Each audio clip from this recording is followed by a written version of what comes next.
दोस्तों, स्वागत है आप सभी का हमारे इस चैनल में। दोस्तों, जो इस चैनल पर प्रीवियस ईयर एग्ज़ाम्स पेपर के सीरीज़ चल रही है, उसके तहत ये जून 2015 का क्वेश्चन पेपर है, जो आपके आने वाले एग्ज़ाम पॉइंट ऑफ व्यू से बहुत महत्वपूर्ण है। तो बिना समय गंवाए शुरू करते हैं। क्वेश्चन है कि अप्रैल 2015 में भारत में केंद्रीय विश्वविद्यालयों की कुल संख्या कितनी थी। तो ये 2015 का है, तो 2015 का अलग होगा। अभी 2023 का पूछेगा, ठीक, 2023 का पूछेगा, तो इसे रहने देते हैं, 2023 का देखते हैं, ठीक है। 2023 में अभी सेंट्रल यूनिवर्सिटी 56 है, ठीक। अगर सेंट्रल यूनिवर्सिटी की बात करें, सेंट्रल यूनिवर्सिटी 56 है, जिसमें से 55 यूजीसी देखता है, ठीक, और एक यूनिवर्सिटी सीधा ministry of defence, ministry of education, ministry of education देखता है, ठीक है, और वो है इग्नू।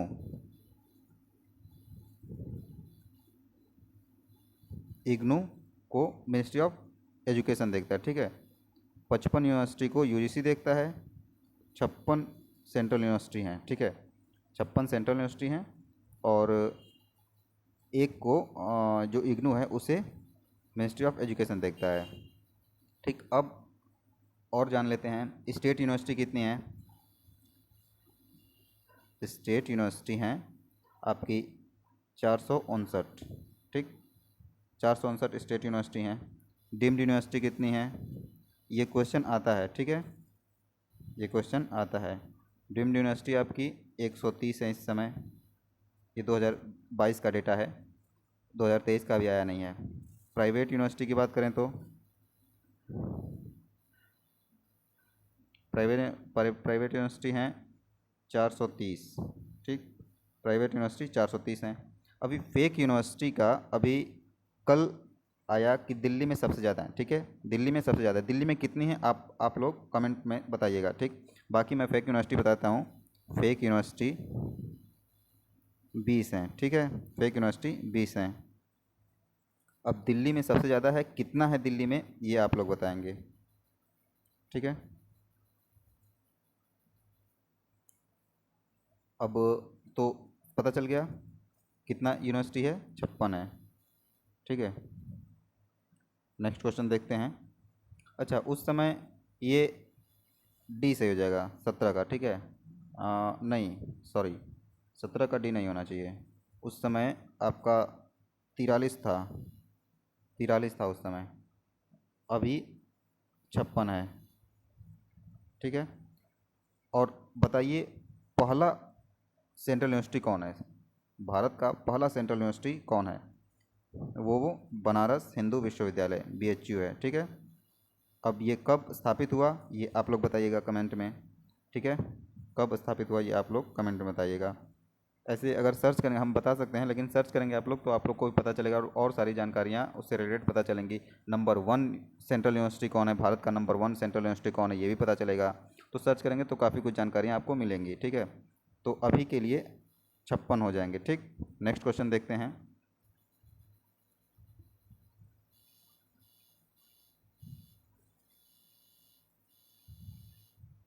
ये क्या आ रहा है, ठीक है।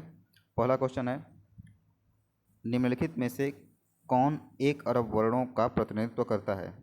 टेराबाइट, किलोबाइट, मेगाबाइट या फिर गीगाबाइट।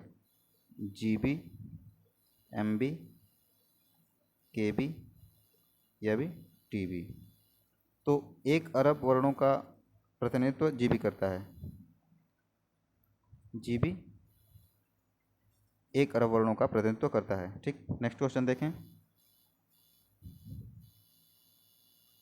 वे कारक जो पर्यावरण पर मानव जनित गतिविधियों के प्रभाव को निर्धारित करने में सबसे महत्वपूर्ण हैं। जनसंख्या, वन कवर, प्रति व्यक्ति उपलब्ध भूमि।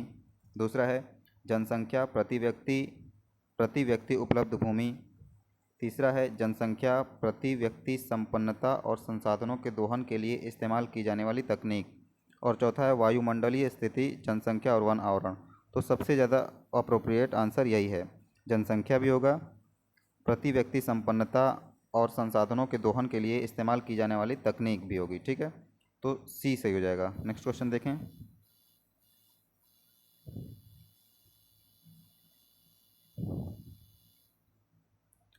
विश्वविद्यालय अनुदान आयोग की स्थापना निम्नलिखित में से किस उद्देश्य से की गई थी? ठीक, ऑप्शन है उच्च शिक्षा में अनुसंधान और विकास को बढ़ावा देने के लिए, सही है। दूसरा है संभावित शिक्षण के संस्थानों की पहचान करना और उन्हें बनाए रखना, यह भी सही है। सी है कि शिक्षकों की क्षमता निर्माण, ये भी ठीक है। यूजीसी की स्थापना किस लिए की गई थी, यही पूछा गया है, तो शिक्षकों का क्षमता निर्माण भी सही है। चौथा है कि भारत के प्रत्येक उच्च शिक्षण संस्थान को स्वायत्तता प्रदान करना, स्वायत्तता देना, ये गलत है। ये अब तक नहीं हुआ है कि सभी शिक्षण संस्थानों को स्वायत्तता दे दी जाए, स्वायत्तता प्रदान कर दी जाए, तो फिर यूजीसी की काम ही क्या रह जाएगा, यूजीसी क्या करेगा फिर? अगर सबको मालिक बना दिया जाए तो फिर यूजीसी क्या करेगा? तो डी गलत हो जाएगा। ए बी सी में सही है। ठीक, सी ऑप्शन सही हो जाएगा। नेक्स्ट क्वेश्चन देखते हैं। संसद का सत्र किसने बुलाया है? मतलब कौन बुला सकता है, ये पूछा गया है। लोकसभा के अध्यक्ष और राज्यसभा के अध्यक्ष, राष्ट्रपति, प्रधानमंत्री या फिर लोकसभा अध्यक्ष। तो इसमें राष्ट्रपति हो जाएगा। ठीक, संसद का सत्र राष्ट्रपति बुला सकता है। नेक्स्ट क्वेश्चन देखते हैं।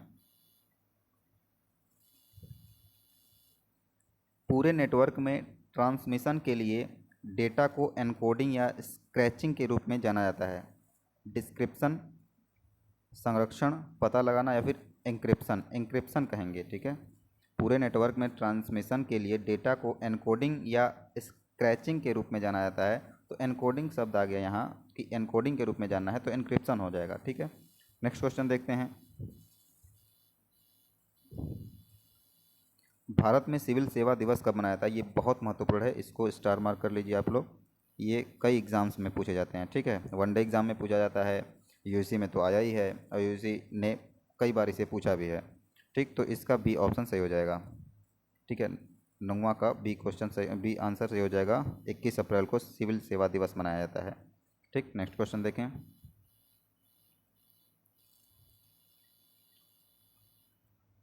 दक्षिण एशिया विश्वविद्यालय किस शहर में स्थित है? तो नई दिल्ली में है। ये बिल्कुल आसान क्वेश्चन है। साउथ एशिया यूनिवर्सिटी ये नई दिल्ली में है। ठीक, नेक्स्ट क्वेश्चन देखें। कुछ question cut to cut answer होते हैं जो आपको नंबर दिला कर जाते हैं और वो सारे लोग कर लेते हैं। ठीक है, वो क्वेश्चन का आंसर सारे लोग कर लेते हैं। आपको पास कौन कराएंगे? जो थोड़े से क्रिटिकल हैं, जिसमें एग्जामिनर ने थोड़ा दिमाग लगा दिया है, थोड़ा सा आपको उलझा दिया है। आंसर बहुत आसान होता है लेकिन एग्जामिनर आपको उलझाने का प्रयास करता है और आप उलझ जाते हैं तो फेल हो जाते हैं। अगर नहीं उलझें तो पास हो गए। ठीक है, नेक्स्ट क्वेश्चन देखते हैं। 11वां है कि एक त्वरित संदेश वाहक कौन सा चैटिंग के लिए उपयोग किया जाता है? गूगल टॉक, अल्टा विस्टा, मैक या फिर माइक्रोसॉफ्ट? गूगल टॉक तुरंत, मतलब अगर चैटिंग करना है तो गूगल टॉक से कर सकते हैं। अल्टा विस्टा से तुरंत नहीं कर सकते, मैक से नहीं, माइक्रोसॉफ्ट से भी नहीं, माइक्रोसॉफ्ट तो अलग ही हो गया। तो ऑप्शन ए सही हो जाएगा। 12वां क्वेश्चन देखते हैं। वर्तमान समय में भारत में उच्च शिक्षा के संस्थानों में सकल नामांकन अनुपात के बारे में है 23%, 8%, 12% या फिर 19%? 12 का ए हो जाएगा, क्योंकि ये तो होगा ही नहीं, ये भी नहीं होगा और ये भी नहीं होगा। क्योंकि आप सब लोगों को पता होगा कि 2020 में जो शिक्षा नीति आई है उस समय बताया गया है कि सकल नामांकन अनुपात कितना है। जो 2020 की बात कर रहे हैं तो वो भी कहा गया है। ये इसके समय 2020 में जो एनईपी आया है उसमें बहुत सारे चर्चे हुए हैं, तो बात बाहर निकल कर आई है कि कितने प्रतिशत इस समय जीईआर है। ठीक, ग्रॉस इनरोलमेंट रेशियो कितना है? तो 23% तो उस 2015 में था। अभी 2023 में कितना है ये आप लोग कमेंट सेक्शन में बताइएगा। मैं अभी बता सकता हूँ लेकिन नहीं बताऊँगा। आप लोग अगर सर्च करेंगे तो ज़्यादा बेहतर तरीके से जानेंगे। और ये सर्च कीजिएगा दोनों की, हायर एजुकेशन में कितना है, और कमेंट सेक्शन में लिखिएगा भी कि हायर एजुकेशन में कितना है। ऐसे लिख देंगे तो आप लोग को याद रहेगा। हायर एजुकेशन में कितना है और प्राइमरी एजुकेशन में कितना है, ठीक है। सेकेंडरी में कितना है और हायर एजुकेशन में कितना है, ये दोनों लिखिएगा, दोनों अलग अलग हैं, ठीक है। और दोनों का लक्ष्य अलग अलग है कि 2030 तक किसे कितना करना है, 2035 तक किसे कितना करना है, ठीक है। एक को 50% करना है, एक को 100% करना है, ठीक है। तो ये इतना तो पता चल गया कि एक को 50% करना है, जैसे हायर एजुकेशन में आपको 50% करना है, और जो सेकेंडरी एजुकेशन है उसको उसमें आपको 100% करना है प्राथमिक विद्यालय में। तो कितना कब तक करना है ये आप लोग पता करके लिखिएगा। ग्रॉस इनरोलमेंट रेशियो कितना है, कितना चल रहा है, ये भी लिखिएगा, ठीक है। 30 से कम है ये जान लीजिए, ठीक है, 30 से कम है, आप लोग सर्च करके लिखिएगा ज़रूर, ठीक। नेक्स्ट क्वेश्चन देखते हैं, इसका ए ऑप्शन सही हो जाएगा। निम्नलिखित में से कौन एक आउटपुट डिवाइस नहीं है, ठीक। कुंजी पटल मतलब कीबोर्ड, प्रिंटर, अध्यक्ष या मॉनिटर। तो देखिए, आउटपुट डिवाइस इनपुट डिवाइस जरूर आता है, ठीक। ये आउटपुट है, ये भी आउटपुट है और ये भी आउटपुट है। कुंजी पटल जो कीबोर्ड है वो आउटपुट नहीं है, इनपुट है, तो ये सही हो जाएगा। नहीं पूछा है ना, तो ये सही हो जाएगा। नेक्स्ट क्वेश्चन देखें, निम्नलिखित में से कौन सा ओपन सोर्स सॉफ्टवेयर नहीं है। देखिए ध्यान से, नहीं है पूछा है। अपाचे HTTP सर्वर ये तो है, इंटरनेट एक्सप्लोरर नहीं है, ये नहीं है। फेडोरा लिनक्स ये भी है, और कार्यालय खोलें ये भी है। तो ये ऑप्शन सही हो जाएगा आपका, ठीक। B is the correct answer. नहीं पूछा है ना, तो B is the correct answer. Next question देखें, भारत में हाल ही में लॉन्च किए गए वायु गुणवत्ता सूचकांक में निम्नलिखित में से कौन सा प्रदूषक शामिल नहीं है, ठीक है। यहाँ भी पूछा है, नहीं है। इस बात को बहुत ध्यान से देखिएगा, कहीं भी, क्योंकि कई बार होता है कि समय नहीं होता है, सही से पढ़ नहीं पाते हैं और गलत आंसर टिक करके चले जाते हैं, ठीक है। तो क्लोरोफ्लोरोकार्बन, कार्बन मोनोऑक्साइड, सूक्ष्म कण पदार्थ या ओजोन। पूछा है कि भारत में हाल ही में लॉन्च किए गए वायु गुणवत्ता सूचकांक में निम्नलिखित में से कौन सा प्रदूषक शामिल नहीं है। ये ऑप्शन सही हो जाएगा, CFC, ठीक। ये वायु गुणवत्ता सूचकांक में प्रदूषक के तौर पर शामिल नहीं है। बाकी कार्बन मोनोऑक्साइड शामिल है, सूक्ष्म कण शामिल पदार्थ शामिल है, और ये तो बहुत महत्वपूर्ण है क्योंकि आपके 2022 से ये पूछा जा रहा है लगातार। 2022 नहीं, सॉरी, 2021 से 2020-21 से ये लगातार इसके बारे में कुछ ना कुछ पूछा जा रहा है, ठीक। सूक्ष्म कण पदार्थ के बारे में कुछ ना कुछ पूछा जा रहा है, तो ध्यान से थोड़ा पढ़ लीजिएगा, ठीक है। बाकी ये भी है, तो ये नहीं है, तो आपका आंसर हो जाएगा ए। नेक्स्ट क्वेश्चन देखा जाए, ठीक। नेक्स्ट क्वेश्चन देखते हैं,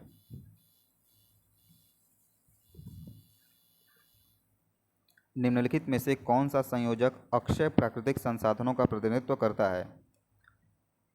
तेल, वन, ज्वार, उपजाऊ मिट्टी, ताजे पानी, प्राकृतिक गैस। देखिए उपजाऊ मिट्टी तो ठीक है, ये भी ठीक है, प्राकृतिक गैस नहीं है। स्वच्छ हवा, फॉस्फेट, जैविक विविधता। चौथा है कि मछलियाँ, उपजाऊ मिट्टी, ताज़ा पानी। देखिए ठीक है, यहाँ मछलियाँ भी होंगी, उपजाऊ मिट्टी भी होगी और ताज़ा पानी भी होगी, ठीक। तो डी सही हो जाएगा। नेक्स्ट क्वेश्चन देखें, क्वेश्चन नंबर 19 है, निम्नलिखित में से कौन सा कारक शिक्षण को प्रभावित नहीं करता है। अनुभव के माध्यम से सीखना ये शिक्षण को प्रभावित करता है। देखिए नहीं पूछा है, तो ये तो नहीं हो जाएगा। शिक्षक का ज्ञान ये भी प्रभावित करता है, तो ये भी नहीं होगा। क्लासरूम गतिविधियाँ जो सीखने को प्रोत्साहित करती हैं ये भी शिक्षण को प्रभावित करता है पूरी तरह से, तो ये भी नहीं होगा। अब वहाँ पूछा है कि प्रभावित नहीं करता है, तो शिक्षकों और छात्रों की सामाजिक आर्थिक पृष्ठभूमि से क्या मतलब है शिक्षण को, ठीक है। आप कहाँ से आते हों, आपका बैकग्राउंड क्या है, जो आप अमीर हैं, गरीब हैं, आर्थिक सामाजिक पृष्ठभूमि की बात करें ना, तो आप किसके घर से आते हों, आप अमीर हैं, गरीब है, इससे कोई मतलब नहीं है। आपके पास ज्ञान लेने की क्षमता है तो वो अच्छा है, ठीक है। तो डी सही हो जाएगा, ये मैटर नहीं करता है, ठीक है। सामाजिक आर्थिक पृष्ठभूमि किसी के मैटर नहीं करता है। नेक्स्ट क्वेश्चन देखें,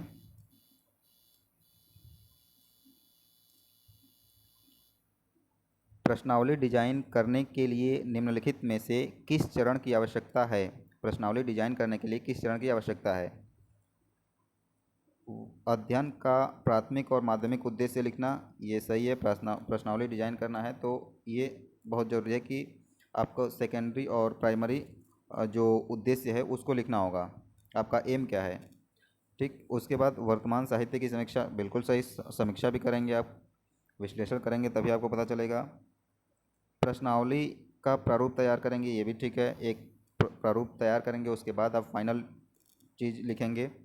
उसके बाद ड्राफ्ट का संशोधन, ये भी ठीक है। तो सारे सही हैं, तो ऑप्शन ए सही हो जाएगा। ठीक है, ऑप्शन ए आपका सही हो जाएगा। नेक्स्ट क्वेश्चन देखते हैं।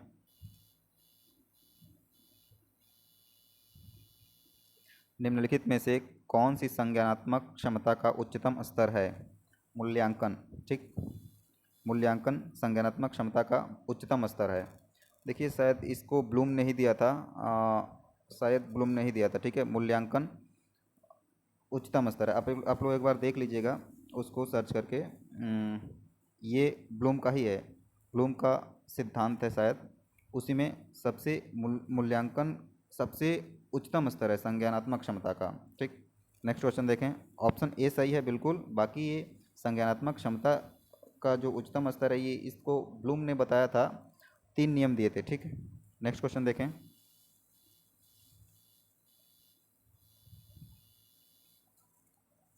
22वां कह रहा है कि उपलब्धि परीक्षण आमतौर पर इस उद्देश्य के लिए उपयोग किए जाते हैं।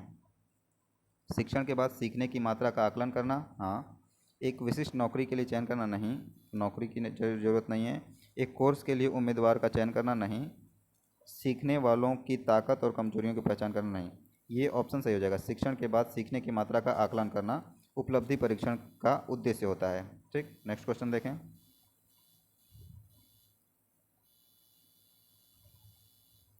किस प्रकार के शोध के निष्कर्ष अन्य स्थितियों के लिए सामान्यीकृत नहीं किए जा सकते हैं? कारण तुलनात्मक अनुसंधान, ठीक, इसका किया जा सकता है। ऐतिहासिक अनुसंधान का नहीं किया जा सकता। ठीक है, जब ऐतिहासिक अनुसंधान हम करते हैं तो सारी चीज़ें पहले से लिखी जा चुकी हैं। ठीक है, अब उसी पर हमें रिसर्च करना है। तो कह रहा है कि सामान्यीकृत नहीं किया, सामान्यीकृत नहीं हम कर सकते हैं, सामान्यीकृत नहीं कर सकते, क्योंकि वो पहले से सारी चीज़ें लिखी हुई हैं। वो जैसा हो गया वो ऐसा हो गया। अभी जो फ्यूचर का होता है उसको हम कुछ बदल सकते हैं। ठीक है, बाकी और प्रेजेंट का भी बदल सकते हैं, लेकिन जो हमारे पास्ट में जो लिखा जा चुका है, जो भी चीज़ें, जो भी घटनाएं, जो भी इंसिडेंट हो चुके हैं, उसमें हम बदलाव नहीं कर सकते हैं। ठीक है, उसका सामान्यीकरण नहीं कर सकते हैं। तो ऑप्शन बी सही हो जाएगा। ठीक, नेक्स्ट क्वेश्चन देखें।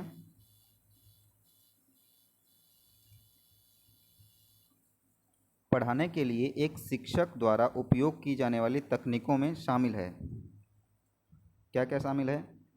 व्याख्यान, ठीक है। इंटरैक्टिव लेक्चर, ये भी ठीक है। समूह कार्य, ये भी ठीक है। सेल्फ स्टडी, सेल्फ स्टडी नहीं शामिल है। पढ़ाने के लिए एक शिक्षक द्वारा उपयोग की जाने वाली तकनीकों में शामिल है, ये सेल्फ स्टडी तो हम खुद कर सकते हैं। ठीक, सेल्फ स्टडी प्रत्येक व्यक्ति, प्रत्येक बच्चा खुद कर सकता है, तो वो शिक्षक द्वारा नहीं करवाने की ज़रूरत है। तो ए बी सी सही है, डी गलत है। किस में है? ए बी सी, बी में सही है। ठीक है, बी सही हो जाएगा। नेक्स्ट क्वेश्चन देखें।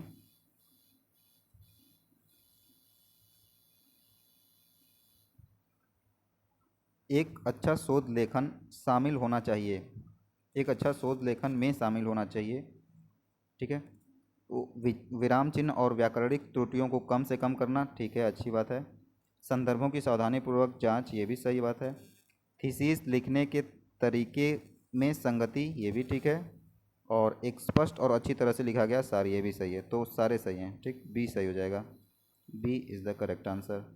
नेक्स्ट क्वेश्चन देखें।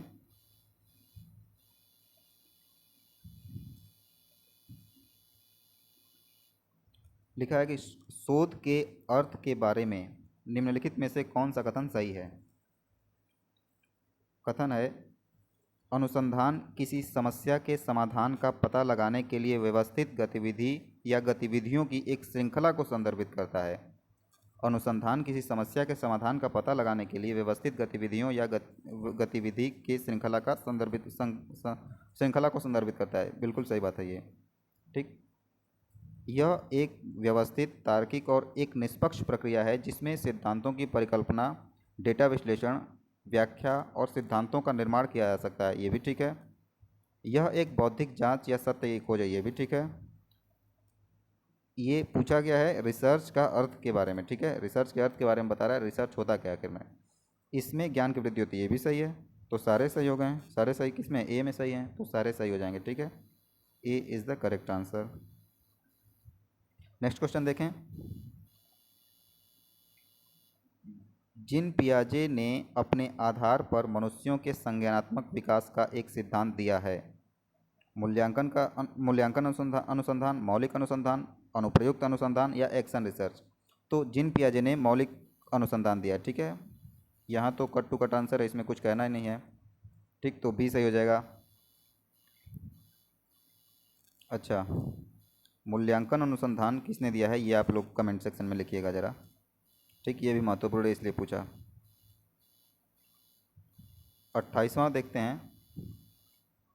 पुरुष और महिला छात्र एक संख्यात्मक अभिरुचि परीक्षण में समान रूप से अच्छा प्रदर्शन करते हैं, यह कथन इंगित करता है।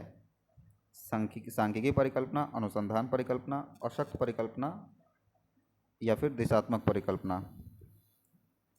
नल हाइपोथेसिस, ठीक, यहाँ अशक्त परिकल्पना से हो जाएगा, सी नल हाइपोथेसिस। जैसे मान लीजिए कि एक कक्षा में बच्चे बच्चियाँ हैं, तो जो बच्चे हैं उनका जो प्राप्तांक है, प्राप्तांक मान लीजिए कि एवरेज प्राप्तांक 60 है, ठीक, 100 में से, और ये बॉयज़ का हो गया, और गर्ल्स का मान लीजिए 70, नहीं 60 ही मानिए, 60 है इनका भी एवरेज। तो यहाँ नल हाइपोथेसिस हो गया, क्योंकि दोनों समान रूप से प्रदर्शन कर रहे हैं, दोनों समान रूप से प्रदर्शन कर रहे हैं, तो उनका नल हाइपोथेसिस हो जाएगा। लेकिन अब ऐसा पूछा जा रहा है क्वेश्चन, जैसे मान लीजिए कि बच्चों का 82%, 81% आ गया एवरेज, अब बच्चियों का 95% एवरेज आ गया। 80% से अधिक परसेंटेज अगर है तो उसे बहुत अच्छा माना जाता है, ठीक, ऐसा क्वेश्चन में लिख देगा कि 80% से ज़्यादा है तो वो बहुत अच्छा के कैटेगरी में आएगा। तो अब बताइए ये इसमें हाइपोथेसिस कौन सा लगेगा, तो यहाँ नल हाइपोथेसिस ही लगेगा, क्योंकि दोनों का बहुत अच्छा है, ठीक है, दोनों का बहुत अच्छा है, ये बॉयज़ का मान लीजिए, ये गर्ल्स का मान लीजिए, तो दोनों का बहुत अच्छा कैटेगरी में आ गया, तो यहाँ भी नल हाइपोथेसिस होगा। अगर पर्टिकुलर पूछ देगा ना तब वहाँ गलत हो जाएगा, नल हाइपोथेसिस नहीं होगा, ठीक है, अशक्त परिकल्पना नहीं होगी। ऐसे क्वेश्चन अब आ रहे हैं क्योंकि उलझाना चाहता है। हालांकि देखिए क्राइटेरिया सबका बना हुआ है, अगर रिसर्च से क्वेश्चन पूछना है तो क्राइटेरिया पूरा बना हुआ है, अगर मानसिक अभिक्षमता से पूछना है तो उसका क्राइटेरिया बना हुआ है, तो अब क्वेश्चन बने कहाँ से।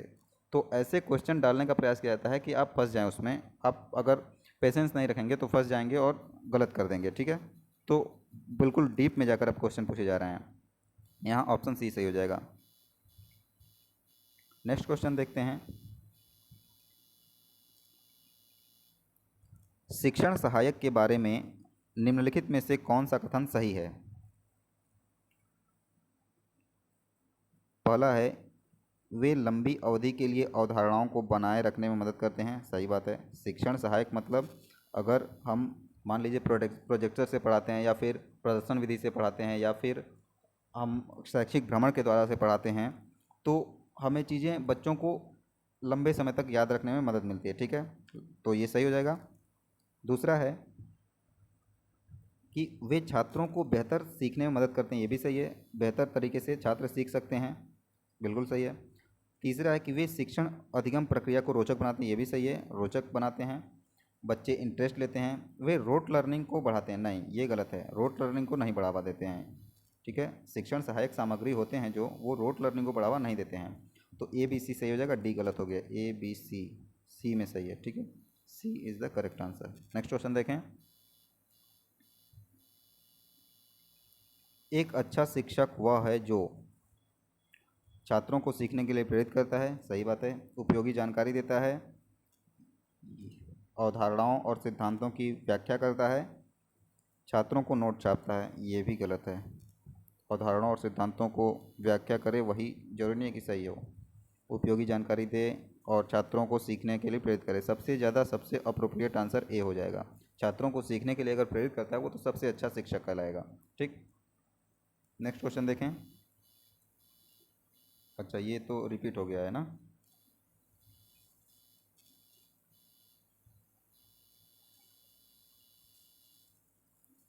देखते हैं ये,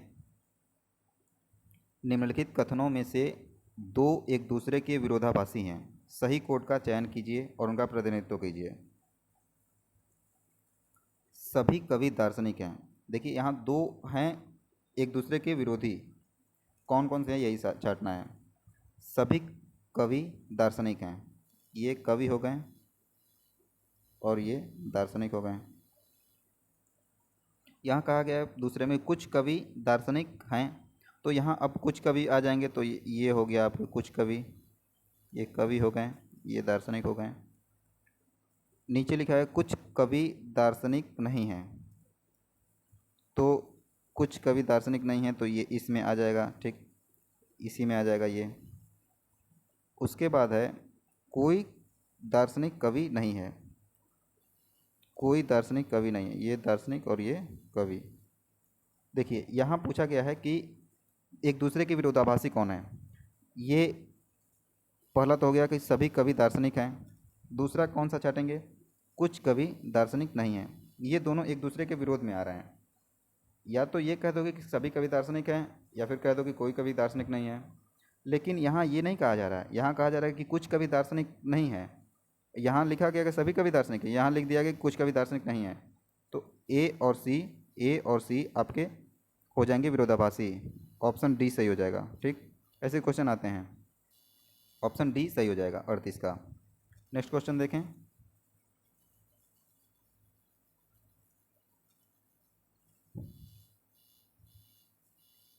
रिपीटेड क्वेश्चन है ये।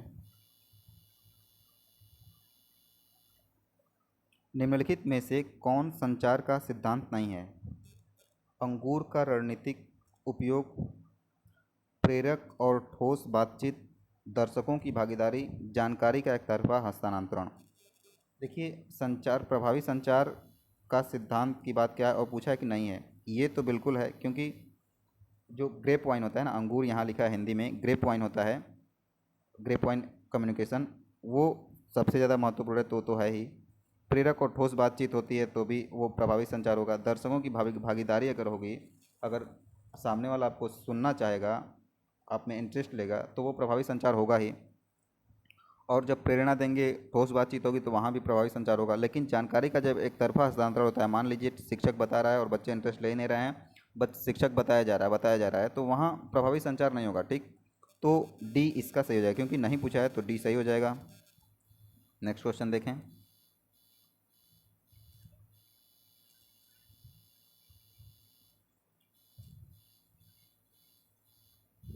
अच्छा, आप लोग ज़रा बताइएगा इसमें कि ग्रेप वाइन जो कम्युनिकेशन है वो कैसा कम्युनिकेशन है।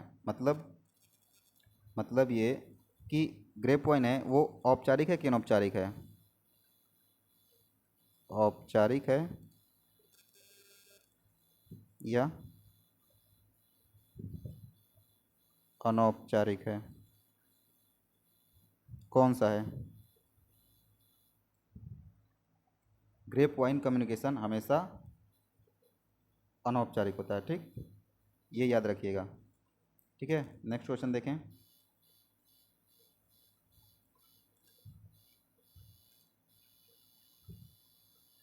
संचार में भाषा है गैर मौखिक कोड, मौखिक कोड, इंटरपर्सनल या प्रतीकात्मक कोड।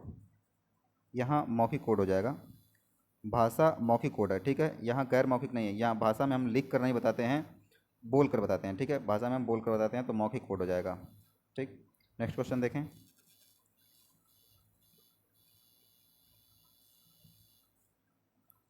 जब परिभाषा का उद्देश्य उपयोग की व्याख्या करना या अस्पष्टता को खत्म करना हो तो परिभाषा को कहा जाता है प्रेरक, वजीफा, सैद्धांतिक या फिर लेक्सिकल। लेक्सिकल हो जाएगा। ठीक, जब परिभाषा का उद्देश्य उपयोग की व्याख्या करना या अस्पष्टता को खत्म करना हो तो परिभाषा को क्या कहा जाएगा, लेक्सिकल। ठीक, नेक्स्ट क्वेश्चन देखें।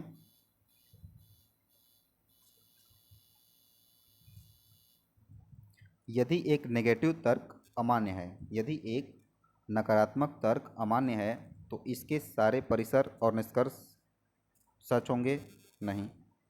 इसके परिसर और निष्कर्ष सभी झूठ होंगे, ये भी नहीं, सही है।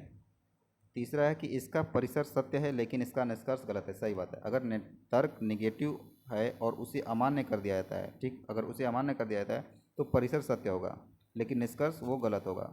निष्कर्ष गलत होगा तो अमान्य किया जाएगा, ठीक, निष्कर्ष गलत होगा तो अमान्य किया जाएगा, ठीक है। और परिसर सत्य है इसका, तो अगर अमान्य किया गया है नेगेटिव तर्क को तो वो निष्कर्ष गलत होगा, ठीक। बाकी परिसर तो सत्य होगा, तो सी सही हो जाएगा, ठीक है। और इसके बाद क्या है, इसका परिसर गलत होगा, नहीं, परिसर तो गलत नहीं होगा। और इसका निष्कर्ष सत्य होगा, नहीं, निष्कर्ष सत्य नहीं हो सकता, निष्कर्ष सत्य नहीं हो सकता, ठीक है। तो सी सही हो जाएगा। नेक्स्ट क्वेश्चन देखें।